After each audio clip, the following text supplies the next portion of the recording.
Hi, and welcome to Professor Kev Show. Just say I got my friend Sandy with us. She's Director of Career Services in Northern Essex. Good morning, Sandy. Welcome to the show. Good morning, Kev. Nice to see you. Thanks so Nice to much see for you. having me. I'm honored to be here. Awesome. So, as a professor, I like to talk to people like you because I'm always trying to educate my students on career-related topics. And sometimes they just don't see things the way I do, or maybe the way you do. I guess where I'd want to start with that is the importance of transferable skills. Can you explain what they are and why they're important? Sure, absolutely. Transferable skills are very important. So they are the skills that can carry from one job or class or experience to another setting. So they transfer across roles. Those could be things like communication skills, time management, problem solving, teamwork. There's a whole range. But those things, those skills that you build in a job or that you develop in a class can very easily be really important skills in another setting. So as you advance in your career. I like that you mentioned communication skills. I was teasing my class this morning. Before now, I'm trying to get them to talk to each other, like in case you need notes, and they're not doing it. And I'm like, class, I just have to comment on this. You all come in and you either have your bows on, you have your buds in, and you're staring at your phones. I haven't seen anyone look on the table and go, "Hi, Sandy." And I'm like, that's communication. And they're like, I'm like, I'm not trying to call you out on it, but you're telling me you don't have the notes. And I'm like, well, you've been sitting next to Sandy for 5 weeks now. Why haven't you made a connection? Are you saying that? Absolutely, absolutely. And I really do think that it is those human skills, the ability to connect with people, to talk to people, share information, are only becoming more important because Mm. as so many things move to technology Yep. solutions or artificial intelligence or, moving in that direction, those human skills are going to just become more important and more emphasized if you lack those. We definitely see the world the same way, my friend. So sometimes people mention career competencies. How would that be different than a transferable skill? Great question. And in a lot of ways, the terms are interchangeable. So, career competencies are a defined set of professional skill areas that employers say are essential for career success. So, there's an organization called NACE, it's the National Association of Colleges and Employers, and they survey employers to ask, what are the things that people coming out of college, students coming out of college, really need to have in their skill set that will be crucial for success regardless of your major. So those are career competencies, and the 8 areas that have been consistently identified by employers are career and self-development, communication skills, critical thinking skills, equity and inclusion, leadership, professionalism, teamwork, and technology. So those are 8 areas. It's like a structured framework that employers expect, but in many ways they can be interchangeable. And students really are building these every day while they're in college, even if they don't realize it. I feel the same way. So they really should be focusing on building these while they're in college so they have them when they're ready to enter the career, right? Oh, 100%. Yeah. So one of the things my students say to me is maybe their current job, their previous experience has nothing to do with their major. Does Mm. that matter? Absolutely not. Everybody starts somewhere, right? And going back to those transferable skills, this is where identifying and recognizing which skills or what experience you have develops those communication skills and directly related to that is knowing how to talk about it.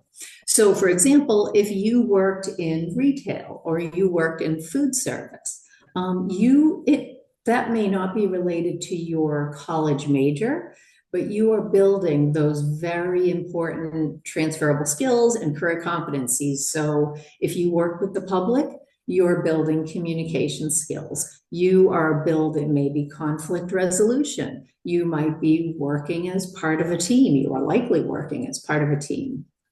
You're building professionalism because you're dealing with customers. Or another example could be you work in a warehouse. Well, in that setting, you are demonstrating and learning about efficiency. You're learning about understanding and following maybe safety protocols. You might be using critical thinking skills to identify problems in workflow or improve process efficiencies, communicating with your manager to escalate that information up the line, or even things like balancing work with your school responsibilities, that you're really building those skills of time management, prioritizing, being responsible and reliable. So students are building these all the time. They just may not realize it or know how to articulate it. And that's where having these conversations helps. Sandy, I was thinking about you this morning. I was talking to a student about an opportunity on campus to be involved in a group. And he has the right personality, the right skill set for it. And his question was, will this involvement help me in my career? And I giggled, like, yes, that's why I'm telling you about it. But sometimes students don't see how involvement on campus and a leadership role in an association, being involved in an association helps them in a career. It does, Oh, right? oh, absolutely, 100%. It can be tremendously valuable, really, because if you think about when you're going to be creating your resume and you're going to show what your work experience is, what you've done in school, you're going to maybe show your extracurricular activities. Having this additional information and experience shows motivation. It shows your ability to manage multiple priorities, manage your time. It can be an opportunity to further develop and build those skills like leadership that you mentioned, by being in a club or an organization or in sports. Those contacts that you have may be references in your job search, and that will be very important down the line. So maybe, you would end up being able to use a professor, a coach, a staff person on campus if you did a work study position. It can help to really build your skills, build your career competencies, and have someone who can speak to that for you. So the other reason I was thinking of you today, we were talking about the group project. We have a group project in my class. And when I bring up group project, there's a lot of students who are like, they don't like group projects, just bad experiences. But Yes. many of my students are fortunate enough that they don't have to work. Yeah. So participation in group projects can also help you when you're applying for a job, correct? Oh, absolutely. Yes, yes. Everything, really so many things in the academic coursework are building these skills and competencies, whether students realize it or not. So group work would be a fantastic example of, that classroom to career connection. And maybe that gives them an opportunity to talk about a time that they've had a challenge working with other people and how they worked through it. Or maybe it allows them to talk about their leadership. When students do class presentations, and I know many students don't enjoy that. I was one of those students who shied away from that, but it really does build your communication skills and helps you to be more prepared, more confident, all of that. I find that students have trouble expressing this to a Mm, potential employer. How do they bring it from the classroom? Like, hey, this was a challenge I faced in a group project, making sure it's showing a skill that'd be beneficial to the employer. Do you have any yeah. advice on how to transition that over? I do, because that's very important. So I think reflection, just taking a moment to reflect on what are the skills that I used and think about how those might show up in the workplace. And how would you describe it? And it doesn't have to be long, right? It's not a reflection essay. It's just a little exercise for themselves to think about what did I learn here? Rather than just check the box, I did the assignment. What did I really learn here? How did this help me grow? And how might that show up in the workplace? So I know this is complicated, so we'll just kind of touch on a little bit about Mm, advice on interviewing. I find mm. it's even more challenging now when we have a phone interview, we have a Zoom interview in person. Some people just don't do well in all three of those areas. Do you have any advice on how to stand out during an interview? I do. I mean, I think I would say the biggest thing I would recommend is to practice. And of course, students aren't going to know exactly every question that's going to be asked, right? That would be impossible. But you can look at a job description and do some research on a company so that you're prepared and think about what are the types of questions you would be likely to be asked. If you are going to be working in a position that is part of a group, well, then you can assume that you're going to be asked maybe about teamwork. How do you work with other people? Communication skills, things like that. If you were going to be working in a position where you're working very independently, maybe you work remotely, then you could expect to be asked questions about how do you keep yourself organized? Um, Questions that would get to your level of responsibility, reliability, motivation. So questions are always going to be structured to the role and the company. So students can do some kind of planning for that so that they're very prepared and then practice. That's something that I think students can be a little bit inclined to shy away from because they might think, well, no, because I don't want to sound rehearsed. I don't want to sound like a robot or like I memorized it. Yep. And what I always say is that it's a little bit of a paradox, but the preparation actually allows you to be more yourself because you can let your personality show. We're not practicing to have a script or it's coming out verbatim, but practicing so that you know the main points of what you want to communicate and that you can communicate it clearly and concisely. And then when you're not all in your head worrying about how to get it out, that's when you can let your personality show a little bit better. I love that advice. I found myself in a situation years ago. I was interviewing and they threw me a question I didn't anticipate, and I just lost my confidence. I Yeah. didn't know how to answer it. I'm like, what do I say? And I'm like trying to run it through my head quickly. Like, if I say this, will this be the right answer? And then Mm. it just kind of went off the rails after that. So I think that's an important advice. Yeah, yeah. And I guess the only thing I would add to that too is that preparation and practice helps reduce your anxiety and build your confidence. And that is equally important, right? If you want Yep. to interview effectively, you can't be the less nervous you are, the more confident you are, the better you will do. Yep. I want to talk a little bit about resumes. I Okay. was very fortunate when I was applying to teach at the university. My alma mater, Career Services, helped me write my resume.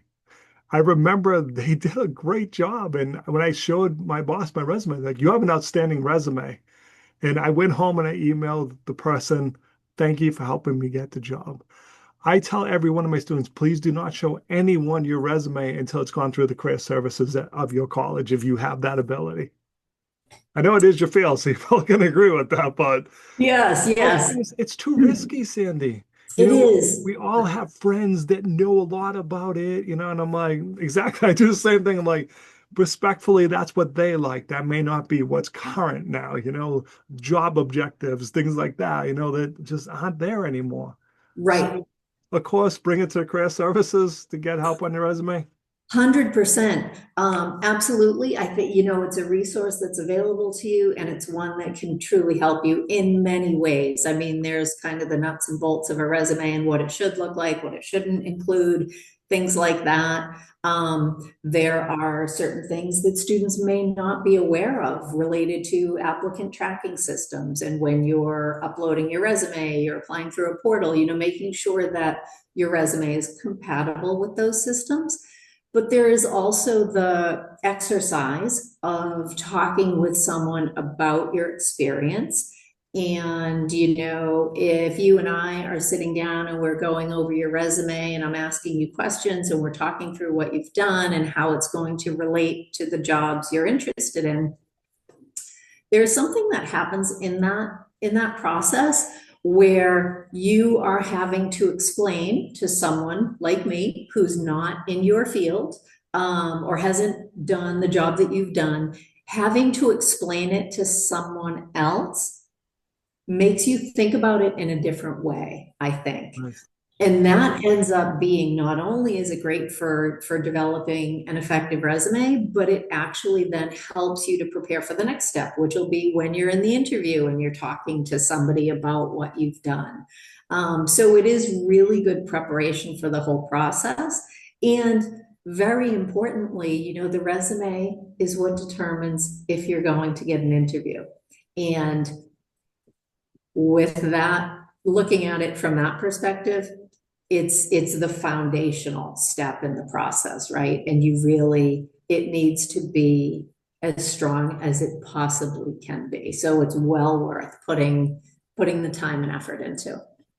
Sandy, we covered a lot of ground in 17 minutes. So if you were to give the students one piece of advice, what's the first baby step they should take towards all of this? I would say that for students to understand that they are probably more career ready from their coursework than they realize.